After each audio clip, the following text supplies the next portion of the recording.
24 घंटे में सभी गैर सरकारी कर्मचारियों को संवैधानिक कानून के मुताबिक अगर उनको चुनाव की प्रक्रिया से अलग नहीं किया गया तो हम लोग कल चुनाव आयोग के सामने धरने पर बैठेंगे।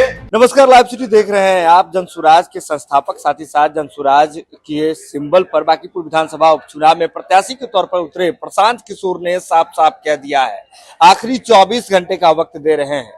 24 घंटे में अगर बात नहीं मानी गई और यह नहीं हुआ तब अल्टीमेटम दे दिया है कि धरना दे देंगे इलेक्शन कमीशन के सामने जाकर के, और फिर इस चुनाव का कोई मतलब ही नहीं रह जाएगा। आखिर क्यों प्रशांत किशोर इतना गुस्सा में है, इस बात को जानने के लिए आप प्रशांत किशोर की इन बातों को सुनिए।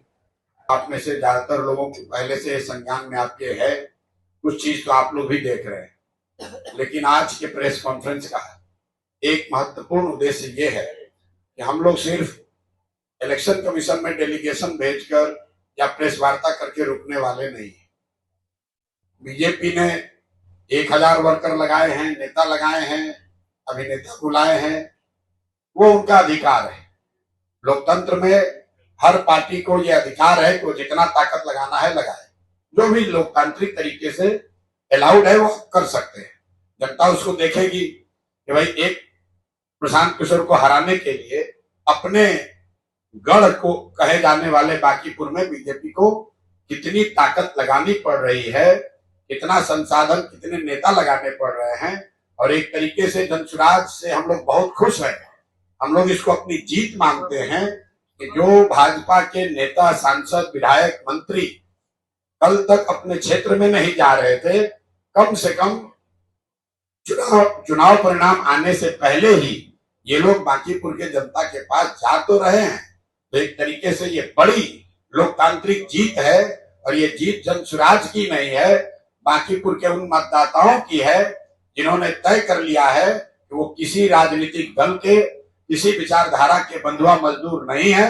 उनके पास अगर विकल्प है तो उसको देखेंगे, जांचेंगे, परखेंगे, और अगर सही लगेगा तो उसको मतदान भी करेंगे। यहाँ तक ठीक है, राजनीति में आप 500 लीडर बुलाइए, हम लोग को दिक्कत नहीं है, लड़ाई वो लड़ी जाएगी। दिक्कत ये हो रही है कि आप प्रशासन का इस्तेमाल सिर्फ दबाव बनाने के लिए नहीं कर रहे। हम लोग ये भी जानते हैं कि जिसकी सत्ता रहती है थोड़ा बहुत वो दूसरों को परेशान करता है। आप यहाँ देखिए, जनसुराज के जो लोग होटलों में रुके हुए हैं, अपने खर्चा से भी आए हैं, अपना पैसा लगाकर कोई कार्यकर्ता पार्टी के लिए आया है, हर दिन होटलों में रेड हो रहा है। जरा हमको इलेक्शन कमीशन या प्रशासन ये बताए कि भाजपा के लीडर यहाँ पर क्या आकाश में रह रहे हैं? उन होटलों पर रेड क्यों नहीं हो रहा है? उनसे क्यों नहीं पूछा जा रहा है कि आपका बिल कौन दे रहा है? जो भाजपा के इतने लोग आए हैं, उनके रहने का, खाने का, उनके अमले का पैसा कौन दे रहा है? ये भी तो बताइए।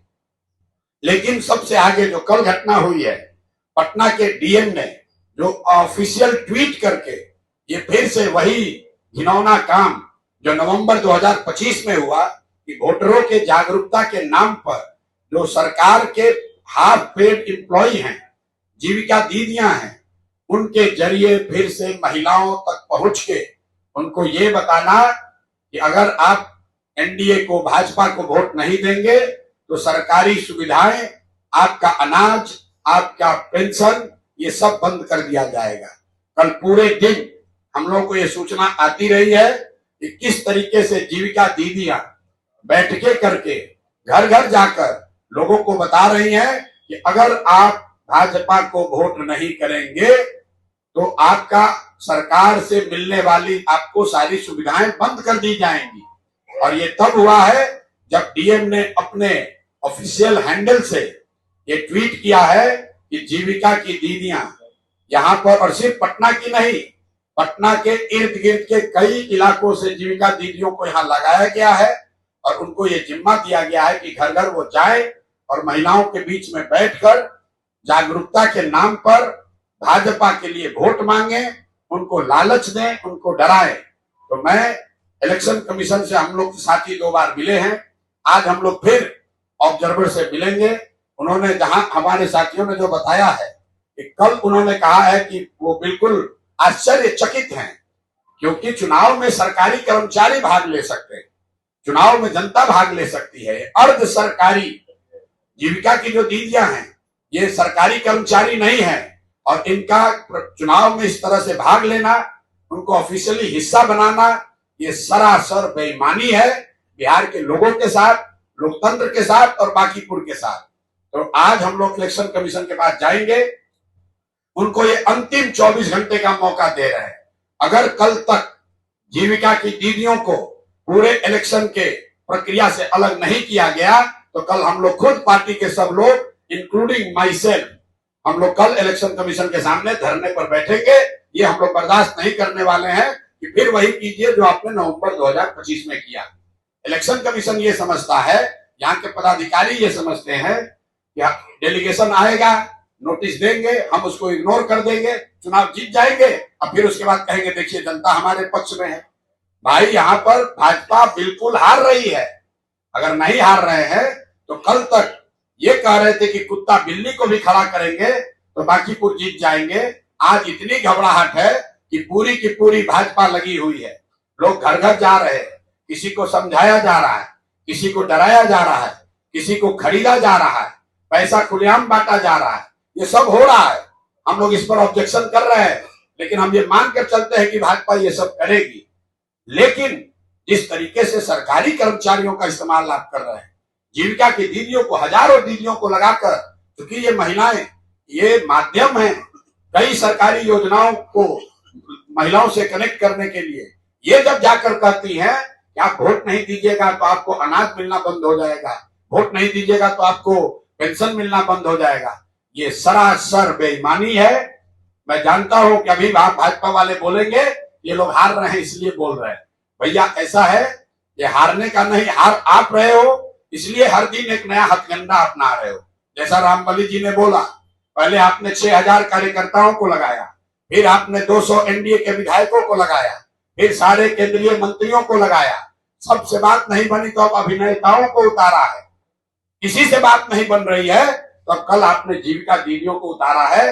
कल मुख्यमंत्री की बैठक हुई, कल सभा हुई है, आप लोग सब पत्रकार वहां हैं, जरा जाकर देखिए कि कितनी जीविका की महिलाएं उस बैठक में आई हुई।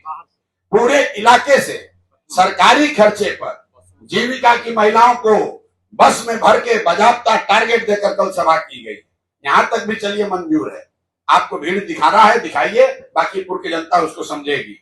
लेकिन जो यहाँ के सरकारी योजनाओं की बेनिफिशियरी महिलाएं हैं, उनको जीविका के माध्यम से जो धमकी दी जा रही है, उनको परसुएट किया जा रहा है, उनको ये बताया जा रहा है कि अगर आपने भाजपा को वोट नहीं दिया तो आपको मिलने वाली सुविधाएं बंद हो जाएंगी। ये सरासर अन्याय है, गैर कानूनी है, गैर संवैधानिक है।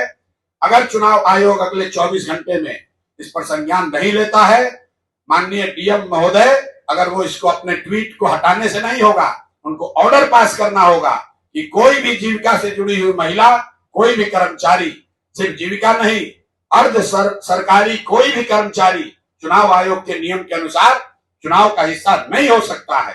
अगर वो क्लियरिटी आज लेटर नहीं इशू होगा तो कल हम लोग चुनाव आयोग के सामने धरने पर बैठेंगे। इस चुनाव का कोई मतलब नहीं है।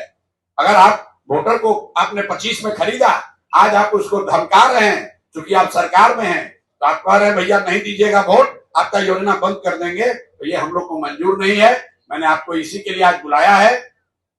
आप इस खबर को चला सकते हैं कि अगर कल अभी से लेकर कल तक 24 घंटे में सभी गैर सरकारी कर्मचारियों को संवैधानिक कानून के मुताबिक अगर उनको चुनाव की प्रक्रिया से अलग नहीं किया गया तो हम लोग कल चुनाव आयोग के सामने धरने पर बैठेंगे। चुनाव आयोग को आज इसका संज्ञान लेना ही होगा। डीएम को ऑफिशियल चिट्ठी लिखकर ये जारी करना होगा कि किसी भी हालत में गैर सरकारी और अर्ध सरकारी कर्मचारी चुनाव का हिस्सा नहीं हो सकते हैं। मेरी बात खत्म हुई। अगर आपका कोई सवाल है तो आप सवाल कर सकते हैं। तो वीडियो देख लिया आपने, सीधे तौर पर समझिए प्रशांत किशोर साफ साफ कह रहे हैं कि जिस तरह से इस चुनाव में 2025 वाला खेल हो रहा है, जीविका दीदियों को लगाया जा रहा है डिस्ट्रिक्ट एडमिनिस्ट्रेशन पटना के द्वारा, जिला प्रशासन पटना के द्वारा जो है जीविका दीदियों से काम लिया जा रहा है और किसी खास पार्टी का प्रचार कराया जा रहा है। इसके साथ ही उन्होंने यह भी कहा कि रेड बार बार जो है मारा जा रहा है, जनसुराज के लोगों को परेशान किया जा रहा है, जबकि 1 रुपए भी इधर उधर नहीं हुए हैं, हर एक चीज का हिसाब मौजूद है, इसके बावजूद परेशान किया जा रहा है। इसके साथ ही प्रशांत किशोर ने यह भी कहा है कि जिस तरह से जनसुराज के लोग रह रहे हैं, जनसुराज के होटलों पर रेड किया जा रहा है, क्या बीजेपी के होटलों पर या बीजेपी के जो कार्यकर्ता आ रहे हैं, इतने लोग रह रहे हैं, क्या आसमान में रह रहे हैं, उनके होटलों पर कितनी रेड हुई है, इसके बारे में भी बताना होगा। लेकिन प्रशांत किशोर ने 24 घंटे का अल्टीमेटम दिया है, 24 घंटे के भीतर मांग नहीं मानी गई तो वे धरने पर बैठ जाएंगे, दल बल के साथ बैठ जाएंगे, इसके बाद चुनाव का कोई मतलब नहीं रह जाएगा। यह खबर आप लाइव सिटीज के यूट्यूब पर देख रहे हैं तो आप सब्सक्राइब कर लें, फेसबुक पर देख रहे हैं तो फॉलो कर लें, जुड़े हैं लाइव सिटीज के साथ, खबर का सिलसिला लगातार जारी।